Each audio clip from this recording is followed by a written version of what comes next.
Chapter 8. "Shield, roll up," blasted through a loudspeaker at 10:45 a.m. I climbed off the bunk bed because I'd heard my name. I was completely unaware what to do next. The main door locks clicked loudly and rolled open. A guard stepped in. "Shield, let's go," he commanded. "Roll up." I started towards him. "Get your mattress and towel." I went back and fumbled the plastic-covered 3-inch thick yellowed mattress in two, grabbed my towel and blanket, and half carried, half dragged them out of the day room, not looking back. In the multi-corridor passageway, I was pointed left and ordered, "Stay on the blue line on the floor to the left, second door." At the second door, I was ordered to put my mattress on the shelf, and blanket and towel in a big orange hamper. Another loud click, and a heavy metal door rolled open. I was ordered by a guard behind glass. "Follow the green line on the floor to the right." I turned a corner and came to a dead end and stood there for a minute or two. Then the familiar loud click and the door rolled open. I walked through into the room where I originally had my clothes taken when I arrived. "On the bench," a guard directed, then walked away. I sat there for 45 minutes until another guard came in and asked, "Shield?" "That is I replied. "To strip out of those issues and put on your clothes." He flung a large blue mesh bag at me that had my clothes and personal effects crammed into it. "Review your property and sign here," he directed, pushing a white paper across a nearby desk. I looked it over. It was a property list of my things. I signed and pushed it back. He handed me a county-issued check for $721.76. Apparently the amount of money I had on me when I was arrested. I dressed quickly and asked, "Am I being cited?" "Case was rejected, that's all I know." "What a pain in the arse," I said, looking at him, adding, "But you've been very nice." He pressed a button on the wall and the now familiar click sounded behind me. "Don't come back," he said. "Close the first door and wait at the second." "I feel like I can't make it on the outside," I wailed as I went through the first door. "I'm institutionalized. Don't! Please! No!" I bellowed as I closed the first door and waited. At least 10 minutes went by. No sense of humor. I mused. The second door clicked. I pushed it open, walking out of the south side of the main jail onto the sunny public sidewalk. The air smelled sweet. Simple pleasures, I was reminded. A black Corvette was parked at the curb. The passenger window was down. From inside, the driver called out, "Hey, can you tell me how to go to hell?" "James B. Oliver, attorney at law," I said, walking over and getting in. "Sure, just get in the back of any Visalia Police Department patrol car. They use the carpool lane." He laughed. "I thought you'd be more angry." "Well, they don't start the anal rapes till after lunch, so I'm only disappointed." Jim Oliver looked like the quintessential 70s TV lawyer. 68, tall, with thick grey hair, sharp, alert eyes, conservative suit and tie, and groomed square jaw looks. My ex-father-in-law was the smoothest attorney I'd met. He'd practiced longer when I first met him 20 years ago than I had so far. A true master of the craft. I learned watching him.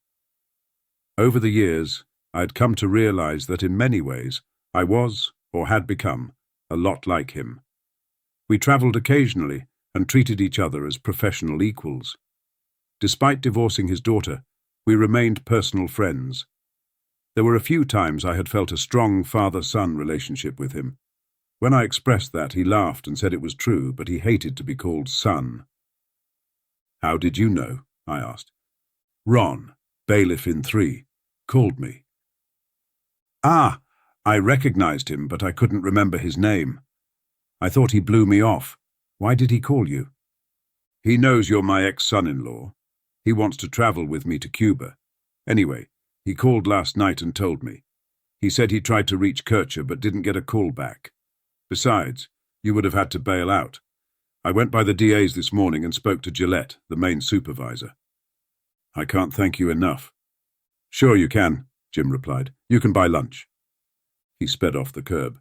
"It was a bullshit arrest. I was trying to stop a fight." He looked over my crumpled, bloody clothes. "Next time, don't try," he laughed. "Do it." I laughed too. If you stop by the airport, I've got fresh clothes in the office. Only take a few minutes. He laughed harder, leaning away. What? I think you'd better shower, he said, feigning gasping for breath. Oh no, I murmured, realizing I probably did smell like a mix of body fluids and old clothes steeped in disinfectant. Good idea. Sorry, I can't smell anything. I can. He laughed harder and rolled down all the windows. By the way, have you been flying any aerobatics with women in your plane? What? No. I've been installing some new avionics. Well, that's good then. I heard a woman flying upside down will have a hairy crack up. He laughed. I moaned. Jim had an irrepressible urge to tell what he thought were edgy jokes. Stop me if I've told you this one, he continued. After I cleaned up at the airport, we drove to Lafayette's, a 4-star French restaurant in Exeter, a town that shouldn't be able to sustain a restaurant like that. Rumour was, a silent, wealthy partner kept it open for their own reasons. The food was top-notch. Jim and I ate there often. After no dinner and what I had for breakfast, it was going to be a treat. And after what Jim had said and done for me, apparently mine. David Allen's going to be your DA, Jim said as our waitress, Ashley, set down our salads with citrus and blue cheese dressing. How do you know? No DA was at the arraignment. Gillette told me. He volunteered it. Damn, I was hoping to keep last night under the radar. Don't fool yourself. It's going to come out anyway. Just be glad they didn't charge you to get an advantage. That is something. Maybe I should ring that bell first so they can't use it. That's interesting, Jim pondered. I'm surprised they picked Allen. I don't think he has much experience. From the way Gillette talked, they think it's a slam dunk. Your client told them where he put the body. Not my client, I said. The brother told them. My client didn't make a statement. So you're pointing the finger at the brother? No, but nothing is set in stone till the verdict. True. I once had a client who confessed on the stand in a check fraud case. He'd bounced a check at a grocery store. He was my only witness. I couldn't believe it. He got up there and said he'd actually done it. He apologized for not admitting it earlier and told the jury I wasn't to blame. I didn't know. Everyone was shocked. The judge just let him keep talking. He said he'd been paying the medical bills of a poor family in Springville that had a sick kid. His wife had found out and thought he was lying, cheating on her. So she'd left him and they were in the middle of a bitter divorce. She'd taken everything and kicked him out. She had Mignard as her attorney. You know him? Yeah. He's a ruthless prick. Anyway, he'd gone broke because they'd garnished most of his wages. He'd gone to the grocery store knowing he didn't have any money, but he wrote the check anyway. Then, and this was the kicker, he pulled out a receipt showing he'd paid the store back that morning. I took a recess trying to get a reduced charge from the DA. They refused. They thought they'd won. I thought so too. I didn't even make a closing argument. No way. It's true. It's the only case I've ever done that on. I just submitted it.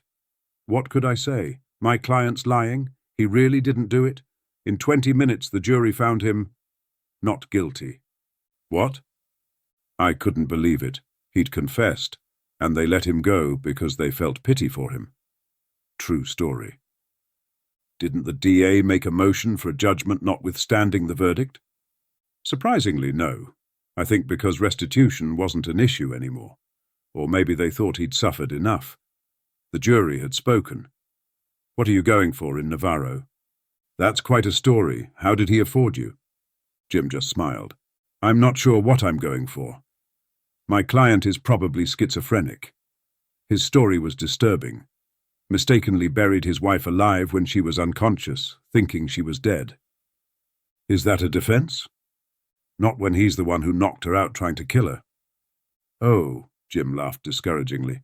I know. A jury isn't going to like it. My father was schizophrenic, did you know that? Really? I'd never heard that. He was good people, Jim grinned. Have you got a psychiatrist? Is this another joke? No, really. Do you have somebody lined up? Not yet. I was going to see about Riddle. Jim frowned, buttering some bread. I don't know. He was diddling one of his nurses. That could unravel. He's always good for reports, but I see your point. I don't want to get too far down the road, then need to deflect him. I'm going to need court funds. The family is paying me. The client has nothing. Well then, tell them I said thank you. What? For lunch? Jim grinned. I saw the article in the Delta. I didn't. I was at Mammoth. I might still have it. I'll look for you. Who would you use? Miles Essner is good. I've used Essner before. Kind of screwy. The last case I had him on, he was talking about how women loved the heated seats in his new Cadillac. Jim laughed. He wants to go with me to Costa Rica so bad he won't shut up about it. But he's good. I've used him a lot lately. Good on the stand if he knows what you're going to ask. I'll give him a call. He'd be good for a true evaluation. That's true, Jim quipped, amusing himself. I enjoyed these conversations. Jim had a fine bead on people and understood the dynamics of working DAs, and juries were fluid. You had to move with the current, applying pressure to change its course as you went, making your way to the result you were looking for. There was a finesse to it that often required you remain relaxed and make it appear results happened on their own. That way opposing egos weren't bruised, raising a whole new set of problems. Any indication of an offer? I asked. Sure. They said they'd settle for a first, Jim joked. I wonder if David will have any authority on this. There's going to be media. Someone will be looking over his shoulder the whole way. Any idea who? No. There are a lot of changes in that office. DAs are quitting to become defense lawyers. That's a fact, I said grudgingly. Our lunches arrived in the hands of our cheerful waitress. He's single, you know, Jim told her, tilting his head towards me. That's not herpes. He pointed to my slightly swollen lip. Please excuse him, I responded. I don't take Grandpa out very often. This is on a different subject, he said. Did I ever tell you about how Cabrera broke the nose wheel off a Cessna 150 that he was trying to land? No. I never told you that? Nope. Okay, I'll tell you that one. After this story. And so it went. Jim could muse over a lifetime of large living with unusual and interesting stories that he told as much for him to hear again as they were for him to see a listener's reaction.